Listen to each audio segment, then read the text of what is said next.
Hello, everybody. It's me, Alex. I'd like to welcome all of you guys back to the Between You and Me podcast. Today, I am feeling extremely exhausted. I just want to put that out there. I don't think it'll affect what I talk about because normally, as the podcast episodes go on, from my experience of literally only recording 2 so far, I get a lot of energy and excitement from talking in these podcasts. So hopefully, it'll reflect when we continue the episode. But I feel like I've been pushing myself a lot recently to just cram a lot of stuff in my schedule, and it's kind of taken a little bit of a toll on my mental health, I won't lie. I feel like over the past weekend and stuff, I've really needed to take a break and get off of social media and stop doing work, which honestly is kind of my own fault because I get to do work when I want to do it.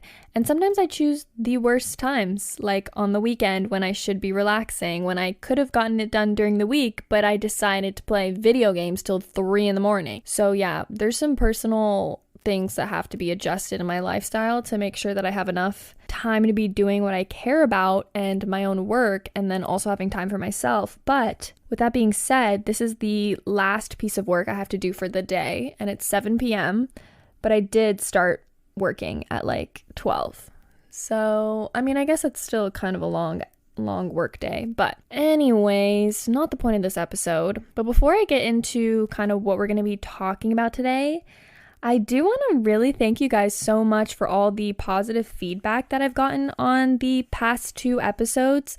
This is actually the first episode that I'm recording where I have seen the feedback because the other 2 were pre-recorded. I love seeing what you guys have to say about the podcast and hearing your feedback through my DMs or even in the comments of my recent video was so sweet. Literally so heartwarming. I can't even express to you guys. I genuinely really enjoy making these podcast episodes, and although it is work at the end of the day, it's I'm very lucky for the work that I do and what I'm able to do with my day-to-day life. So I'm extremely grateful for you guys tuning into this and listening to this on a weekly basis. So yeah, in case you guys didn't know, I do go and read every single one of your DMs. So if you don't get a response necessarily, it doesn't mean I didn't see it. I definitely did see it because I can't respond to every single one of you guys through DMs.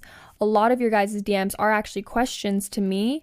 So I thought I'd take this episode and respond to all of your guys' questions, anything that you may need advice on any topic, any subject. And I did post on my Instagram account for the podcast to ask you guys for these questions. So thank you guys so much for those of you who responded. I'm going to keep them anonymous during this episode because I didn't really get any kind of signal or nobody really told me if they wanted to be anonymous or not. So just to be safe, I'm going to keep you guys anonymous because I wouldn't want your name to be out there if you don't want your question to be known by your own name. So in the future, if you guys do want your name to be in it, then just state that in a DM or in one of those question Instagram story boxes, because then I'll know and I can give you that acknowledgement that that's your question in the podcast. But I want to do these kind of advice episodes pretty regularly, so make sure you go and follow that Instagram account so that you guys can keep up to date and be there to be asking questions. The Instagram account is at Between You and Me Podcast. Okay, so now that we've gotten that all out of the way, let's hop right into these questions from you guys.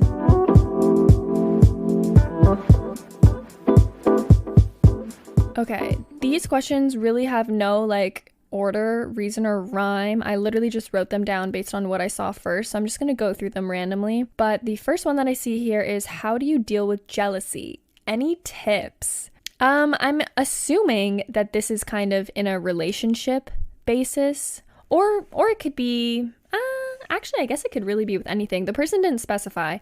But I'm going to think about jealousy in terms of friendship, relationship. I think I'm not necessarily a very jealous person, but I definitely do appreciate being prioritized. So I think what can really bring out a jealous side of me is when I feel like I'm not being prioritized the way that I should be in a certain friendship, relationship, etc. So if it's not up to par to my own standards and my own expectations, but then that person is putting the effort with another individual, then I think I would get jealous about that. And that doesn't mean it's like, let's say in a relationship, that doesn't mean like it's another female. It just means like anybody. Okay, maybe not family, because of course that person's going to put their family at a higher priority. But I mean like someone that could be relatively equal to me, like a friend. In terms of that, I think the best way to handle jealousy is to first of all check yourself, because sometimes jealousy can come from places of insecurity, and it doesn't necessarily have to do with the situation itself or the person that is putting you in a jealous position, but it can also very well have to do with that person. So you need to kind of have this level of self-awareness and to understand and take a second to think about it, because once you actually like think about your own situation and what's going on, then you'll be able to know, okay, let me like make sure my head is leveled out. Let me make sure I'm seeing the situation clearly and not emotionally. And then once you've done that, you can figure out what to do next. Sometimes it's going to have to be reevaluating yourself and figuring out, okay, why am I actually jealous? Like, did this person even do anything necessarily to make me super jealous? Or does it have something to do with me being insecure about the relationship, me being insecure of the safety of the relationship? Or on the other hand, is this person really, you know, doing something that's outside of my boundaries and making me jealous? Like, for example, your boyfriend speaking to, let's say, a stranger who's a girl and you're a girl, okay? So he's speaking to a girl, that's your boyfriend, she's a stranger, they've been talking all night, okay? This is my example because I didn't get an example from this question. But let's say that's the situation. In that, I think we can all collectively agree that you kind of have a right to be jealous. So in that case, your next steps would be communication. There's not really much self-awareness or stuff that you have to figure out in your own head. It's pretty like blatantly clear that something's going on there and you have the right to be jealous. So then you would get to the communication part, which I feel like I talk about so much in my podcast because communication really is key, guys. I guess it's the best advice I can give, because at the end of the day, the two options are that the person is clearly doing something that's making you jealous and you are rightfully jealous, or it's coming from a place of insecurity, but it's up to you to kind of figure that out, or else it can cause like extreme conflicts in a relationship. But make sure you, like I said, are going in with like a clear mental, emotional mind, so that you can see the situation from like a third person's perspective almost, to try to figure out what you should do next. It's also sometimes beneficial to even talk to somebody who you trust their opinion and tell them that situation and see how they would react, because they're definitely coming from an unbiased perspective and they can give you good advice on what you should do. All right, next question is, how do you deal with the feeling of being in a certain place in your career and financially? You know what? I am the type of person that, unfortunately, my brain doesn't think very long term. And that's definitely something that is, you know, something I need to work on. Because of that, I end up not really planning for my future very much. And I've kind of been like that since like high school. I didn't know what university I was going to go to until I literally graduated and took like 6 months off school and then found out what I wanted to do. But realistically, there's nothing wrong with that. A lot of people feel like they need to follow like a standard of going to school, going to university, graduating, getting a job. And, you know, I think it's proven time and time again in this day and age that that is not necessarily the way you have to go in life, and that there's so many other courses that you can take to still be successful. Instead of worrying and spending so much time thinking about the future and what I'm planning on doing, I do something every single day to get me to an overall goal. Like, I know I want to be financially independent, and I know I want to have a career that allows me to branch off and do different things in the space that I'm in right now. So I do something every single day to work towards that goal, and I know that I'm going to get there because I have the work ethic for it and I have the passion and the drive for it. So I know that I'll eventually get to that spot where I'm going to be where I want to be. You know what I mean? So I cut out that worry space. And funny enough, I think that's the only portion of my life that I don't worry as much. Because like I said in my anxiety episode, I I literally worry a lot, but for some reason it doesn't have so much to do with my career or my finances because I'm lucky enough to be stable at where I am. And it is because I've been doing this for so long, I think. I think that's why it isn't such a worry to me. If I was just starting off, like I had no experience in the field that I'm in, I think I definitely would be a lot more concerned. But because I've been in such a steady flow of doing this for such a long time, it feels like second nature almost. So when it comes to it, I know that I have what it takes, if that makes sense. And I try not to worry about it too much. I try not to compare myself to other people who are doing the same things as me. And I also try not to compare myself to people that I know that are the same age as me and who might be more successful than me or have more money than me or be out living on their own and moved away. But I'm just happy where I'm at right now. And I know that if I continue working and doing what I need to do to be successful every single day, then I'm gonna get there, baby. It's that positive attitude. Okay, next question is, what things do you do to relax? This is actually a good question because it kind of relates to what I was talking about at the beginning, how I feel like I need to take more time for myself and focus on me a little bit more and not worry so much about social media. So I'm going to tell you some of the things that I want to do that I might not be necessarily doing at the moment, but they're definitely things that I would like to do. Actually, I'll tell you some of the things that I do and some of the things that I want to do. So things that I do to relax that are great for me, spending time with my friends for sure is a number one thing to relax. I feel like when I'm with my friends, I kind of like lose track of time and I'm just enjoying spending time with them. And I like to, like, quality time is my love language. So I'm just with them and like no other thoughts in my head. You know what I mean? So that's definitely a number one thing. Also, I binge watch TV shows, and that is probably like right behind me hanging out with my friends. That is like right behind on the list of like my top things that I love to do. But it's really specific what I need to do to get into that place where binge watching TV is relaxing rather than feels like it's wasting my day away. It has to be after a day of work, right? Like I've already gotten everything that I needed to do done. My room needs to be literally perfectly clean. I need to be fresh out the shower, in my PJs. I need to have at least 3 different snack selections on my bedside table. And then I'm ready to go. And then I can sit on my bed, binge watch whatever show I'm watching at the moment, and really truly enjoy and relax. Because I feel like sometimes if I'm just binge watching and it's the middle of the day and I know I have other things to do and I am basically wasting time where I could be productive, those are the times when that's not relaxing at all. It's actually just feels like I'm self-sabotaging myself by doing that. So like I said, it's very specific. Another thing that I used to do a lot is take bubble baths, which I haven't done in a long time. And it might be because I started to get super grossed out because all I hear nowadays is that people think baths are gross, but everyone can shut the hell up because I think baths are really freaking relaxing. But of course, you need to body shower before. And of course, you need to clean your bathtub, which is probably why I haven't taken a bubble bath in a while because it's a lot of maintenance and I'd rather just shower. The last thing that I feel like is really relaxing for me, which might be strange to some of you guys, but at the end of a long day, I love nothing more than to sit at my computer and play video games. And that can range between a little bit of Sims, a little bit of Fortnite with my friends, or a little bit of Minecraft. My top 3 picks. And I love nothing more than that because one, I get to completely zone out. Like I said, like reality doesn't exist anymore. I am in a virtual game. And 2, when I play games like Fortnite, I get to talk to my friends at the same time. So it's like a double homicide. No, it's like a win-win situation. Next, we're moving on to a different subject. This is advice on getting over a toxic ex when they moved on so fast. Oof, that's rough. I'm not gonna lie. Okay.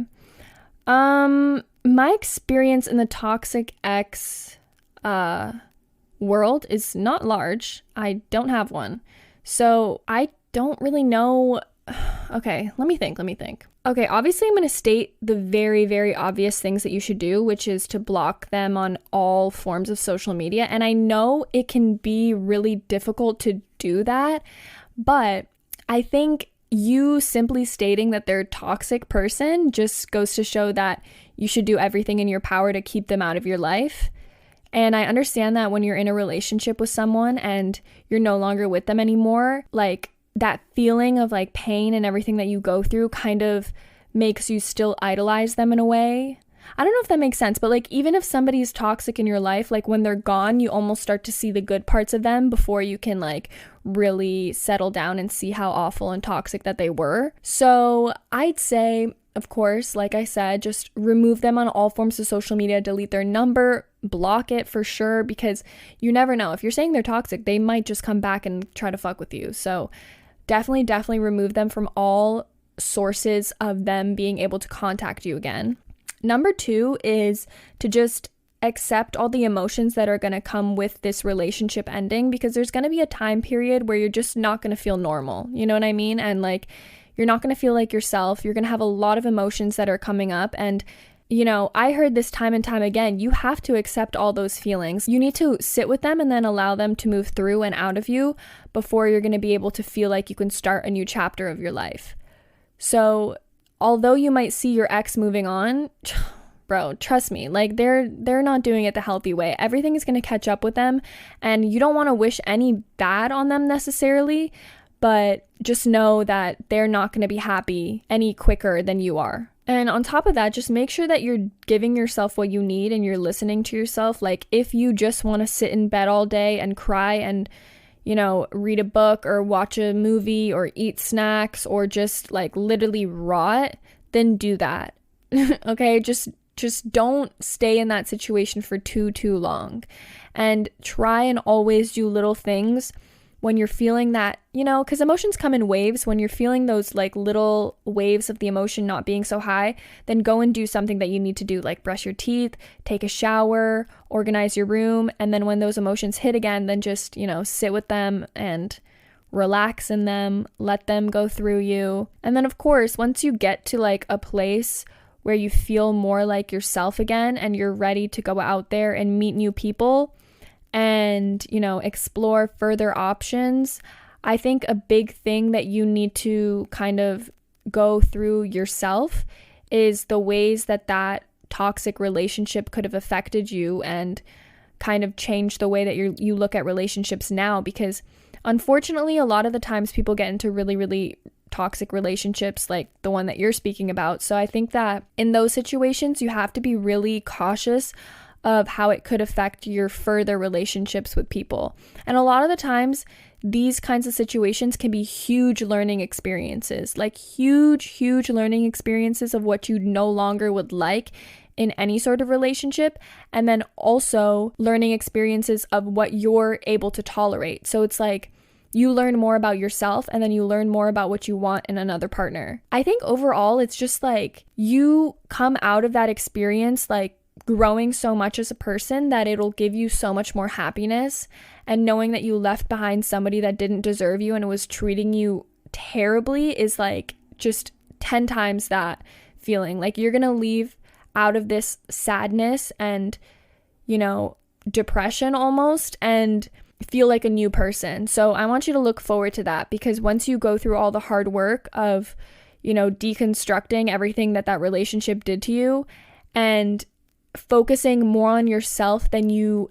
ever have before, you're going to be extremely happy, and you won't even feel like you even want to think about your ex anymore. You're going to take like those rose-colored glasses off and see him for who he is, or her for who she is, and just be 10 times more thankful that you're outside of that toxic relationship now. Okay, next question. I'm running through these questions with like no preparation. Like I read them once before, so these are really coming off the dome.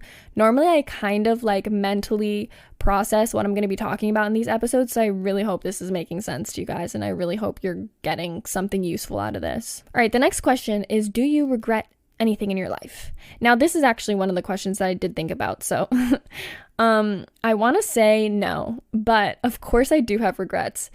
But I think about regrets in a very different way. Of course, I have regrets of like things that have happened in my life, but I genuinely don't necessarily actually wish they didn't happen.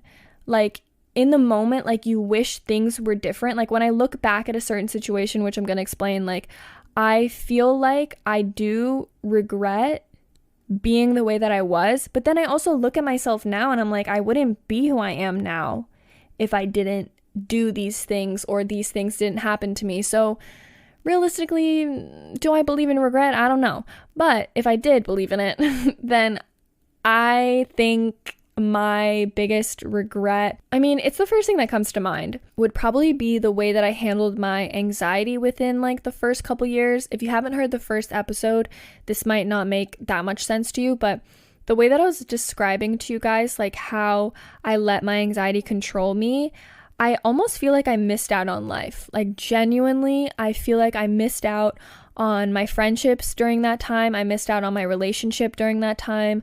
I missed out on spending time out in the world just because I was so scared.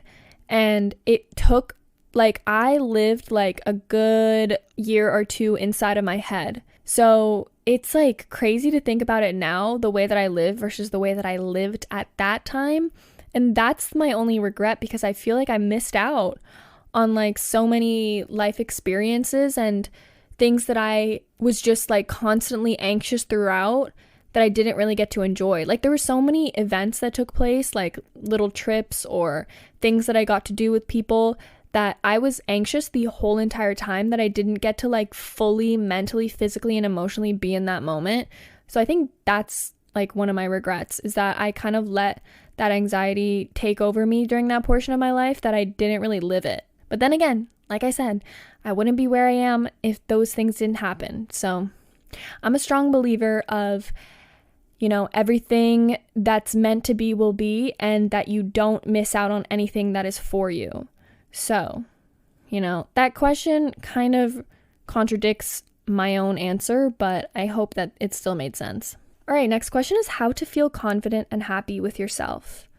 I genuinely would not consider myself an extremely confident and happy person. Like, I'm definitely introverted. I can be extroverted. I think in front of the camera, people definitely probably think I'm extroverted, but like, maybe I'm like half-half. I don't really know how it works, but like, I would consider myself a relatively introverted person, which means a lot of the time I'm not the most confident version of myself. And I think my confidence like ebbs and flows sometimes, which might be weird, but it's like certain days for sure I feel confident and I feel great. And then other days I feel like gum stuck to the bottom of someone's shoe. So it really comes and goes. But if I were to like measure my confidence on a average day, like overall, let's say in a year, like how much my confidence is, I would say it's relatively high. And I think it's because of what I do, genuinely. I think it's because I've spent so much time in quote unquote public eye, kind of, that I feel like I've built up this level of confidence to be kind of unbothered to a certain extent by the words and the thoughts of other people, which is kind of a blessing, to be honest, because I don't know if I would have that trait if I didn't start YouTube when I was 12 years old and had every middle schooler and high schooler's eyes on me, like giggling behind my back and thinking I was a weirdo for being on YouTube. And like, I don't think I would be the way that I am without that. I also think I find confidence from me knowing how different I am to other people, which, you know, funny enough, everybody can have that aspect of confidence because every single one of us are completely unique and completely, you know, unlike anybody else. So I think that's the most beautiful thing in the world, to be honest. I'm like so proud of how different and sometimes strange and sometimes weird and sometimes fun and exciting and, you know, scary, even intimidating. No, I'm just kidding. I'm just like proud of the person that I am. And like, I think definitely when you've had very low moments in your life and you've built your way out of those low moments, you gain a lot of confidence in yourself. Like you're able to see like, damn, like I went through that shitty time and I was able to get myself out of that shitty time. So how do you not have confidence in yourself? If you're able to do that, you're sure able to do many, many other things. So those areas give me confidence and definitely give me happiness. Like the same way that I'm saying I get all these elements of confidence from also, exudes into happiness as well. Because I think those come like hand in hand. And of course, I'm talking very positively about myself.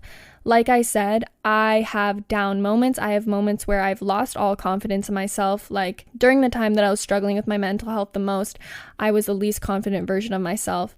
And definitely is a place that I don't want to be at again. So I think that's why I work so hard towards being, the happier, more confident version of myself. But it's a freaking journey. I'm not happy all the time, guys. I really don't want to give you guys that impression that I am. I'm definitely like an even split, and I think that's pretty normal. So I wouldn't worry too hard if you're not happy all the time and confident all the time. All right, this one was a really interesting one, and I had to talk about it. How to be okay with white lies from my boyfriend and his girl best friend, also his ex. I literally read that and my eyes just widened. I was like, first of all, okay, the beginning part is like, okay. And then the second part, girl best friend is also his ex. I actually like vomited in my mouth a little bit. To whoever wrote me this question, I cannot stress this enough. If your boyfriend is even friends, even acquaintances with his serious long-term ex, okay, this is a red flag. This means your boyfriend is not over their ex, okay? Like, that's it. Plain and simple, girly, because that, like, literally stressed me out, made me start sweating. I don't think anybody in their right mind would be best friends with their ex if they were completely over that person. Like, I know a lot of people that don't even want to be around the person that they have broken up with in the past. And I said before, like, serious long term, because let's say they were like exes in like kindergarten, that's a little different. You know what I mean? Like sometimes, when you're kids, like you date for a little bit and then you're like, oh my God, wait, that's kind of weird. Let's just be friends. And then that's why they are still like maintaining friendship. But I'm talking about like innocent relationship, like elementary school. Once you get to the point where you start getting physical with each other, if that is still your ex at that age, then absolutely not.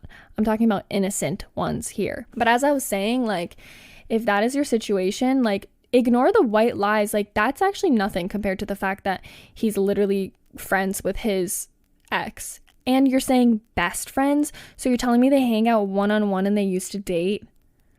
Ugh. Honestly, I really, really could not be any more straightforward. And I hate to be a bitch, but he is probably cheating on you. And if he's not, then he's a freaking psychopath, because I don't know who is going to want to do that. I really hate being rude about it, but like, genuinely get out of that relationship and find somebody who's not still friends with their ex, because trust me, your life will be a lot easier. And on top of that, if he's lying to you and let's say they're quote unquote white lies, it just gives even more reason not to trust the guy. Like, he's a psychopath, I'm telling you. Please leave. All right, next question is how to know when someone is the one. I think if you asked me this a year ago, I would have a very different answer. I think I probably would have just told you guys that it's based on feelings and it's based on love. But now I feel like looking at it, it's definitely way more than that. And that's just because I was a little bit naive back then. I won't lie. I'll own up to it. But of course, a huge aspect of, a relationship with someone and finding quote unquote the one, which essentially means the person that you want to spend the rest of your life with, of course has to do with having that element of love with them and being just like completely like just adoring them 100%, like everything about them. But that's really only one aspect. You know what I mean? Like, you can love someone so much in your whole entire heart, like everything about them. But if they don't have the ability to handle like core essential parts of a relationship, you can consider them the one, but that relationship's not going to last. You know what I mean? Like, they need to have the ability to maintain a long-term relationship. They need to have the ability to put their ego aside when it comes down to arguments, to wholeheartedly want to understand you and figure out any turbulence, any issues that comes into play. They need to match you and your mindset and your core beliefs 110%. Like, let's say you're a very religious person and they're not, and you need somebody to be religious, then of course they need to match those like core pillars of what you believe should be in a relationship. So there's a lot that has to do with it. And why I said my answer would be different is because I don't think I thought about all of these things like a while ago when I was like kind of new to love. But like now that I've experienced it and I know firsthand, like there's so much that comes into it. So when you're thinking about the one, you just have to think about what you require from a partner. And sometimes that comes from experience and having relationships end and figuring out that certain like perspective. And sometimes it just comes from spending time by yourself and just genuinely getting to know yourself and what you need from a person. So when it comes down to that, everybody's the one is going to be different, right? Everybody's going to require different things from their partner. And then on top of it all, the love aspect, which that, you know, has to come from natural chemistry with a person and a natural connection. So there's actually a lot that goes into it. It's not as easy as it might look, I guess you could say. All right, the last one was a question that somebody DM'd to me, so it's a little bit more in depth, and I'll just read it out now. I would love to know more about how your anxiety was when you came to Canada, leaving everything and everyone and starting fresh. New home, new friends, leaving your best friend. I always live with the thought of starting fresh, switching homes, and going to another town, but would love to know more about your experience. Very good question. Thank you so much for sending that to me. But it was super interesting when I was reading this because I was really reflecting on, you know, what my mindset was at that time in my life and everything that I thought about. And it's funny because I don't necessarily really remember it super, super clearly, but I will describe to you guys like how it felt and what I went through during that time of my life. Basically, this was the second really big move that I had done. My initial big move was from the US to Switzerland, and that one was definitely a lot more culturally shocking to me and like very different, and I was a lot younger. And this move that you're talking about, moving to Canada, was when I moved from Switzerland to Canada. So coming to Canada, I didn't have culture shock anymore because I was born here and I had already grown up on this like North American side of the world. So I kind of knew like everything that had to do in that aspect of it. But of course, there was a lot that came with moving. I was 14 years old at the time, so I felt like I built a really big foundation of my life in Switzerland and in the city that I lived in with my friends that like, I feel like during that age of like high school, like you really find out who you are in a developing age, if that makes sense. So leaving during that time was really difficult for me because I felt very lost. And I remember when I found out I had to move, it was a very, very quick move. So I didn't have a lot of time to mentally process leaving all these people. And I also felt like during that time, I was in the 9th grade. So I just started high school and I got into such a routine of being with the people that I was with. And I genuinely felt like I was really creating like a strong emotional attachment to my friends at that time. Like I would spend all of my time with my friends. It was crazy. Like I think my parents barely saw me during that time of my life. I was always with Margot. We were genuinely having the time of our lives. Like if you were to ask Margot, during the beginning of grade 9 was when we like peaked. Not in life, but just like in high school maybe, or like during that time, we definitely peaked because we were so excited that we were going out and like hanging out with friends and had plans all the time. And like we were starting to talk to boys and it was fun. You know what I mean? Like it was a really good, fun time of our lives. And then when I found out that I was moving, I was crushed. Like my heart was broken because I'm like, I'm finally really starting to love my life, get into a routine. I had become a cheerleader, I think a couple years prior to that. And like we were getting into like competition season and I was so excited. Like I genuinely was just heartbroken. So first of all, leaving everything and everyone was 110% the hardest part. I consider myself to be the type of person that's extremely nostalgic. Like I live in the past sometimes because I hold on to those really, really amazing memories like really hard. So knowing that I had to leave was so awful because when I came here, all I could think about was my life that I had there and all of my friends that I had there, and nothing really compared to it. Do you know what I mean? Like, it took a long time for me to get my feet in the ground here, but it was also because it wasn't my choice. Like, I didn't voluntarily want to move. Of course, I was a kid at the time, so I was moving because of my parents and their jobs required us to move here. So I feel like I also had this mindset where I didn't even want to set my roots down in this new place because I didn't even want to believe that I would ever enjoy it here. I knew that my life was going to be better back home, and like I was really like mentally blocked from the idea of like actually ending up liking living here, which funny enough is exactly how I felt when I moved from the US to Switzerland, and I ended up loving Switzerland. And I do actually love living in Canada now, but I mean, I've been here for 8 years now, so it's like obviously I do.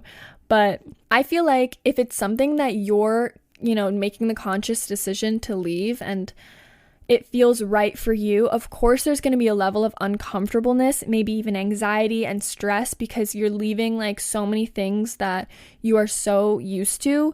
But the only constant that we have in our lives is change. Like, we know that eventually everything's going to change. We're going to change.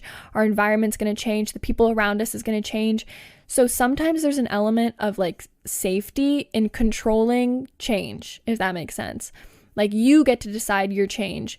So why not do it? And at the end of the day, if you hate it, you have the ability to move back home. If you're choosing to leave, you have the ability to come back. But I say give it your best shot. And if you're really passionately wanting to leave and to start a new life, then do it. Man, we're young. Just do it. Have that experience in your, bucket of experiences that you can tell your grandkids one day when you get old. I'd love to do that. I'm just not there yet financially, and I'm scared. Like, I'm giving you this advice, but I don't even know if I'd do it. Okay, guys, those were all the questions that I had. I don't know how I feel. I feel like I talked so much about random stuff that maybe didn't even make sense at all. So I hope that you guys got something from this, and thank you guys to everybody who actually sent me those questions in, who got the chance to do that. So I really appreciate it. And of course, don't forget to go to those Instagrams, like I said, at Between You and Me Podcast and @_hey it's Alex_XO. I really appreciate you guys, genuinely. Thank you for being here. It's allowing me to do something that I really love doing. And I'm hoping to continue to create good future podcasts for you guys. All right. I love you all. Bye. See you next time.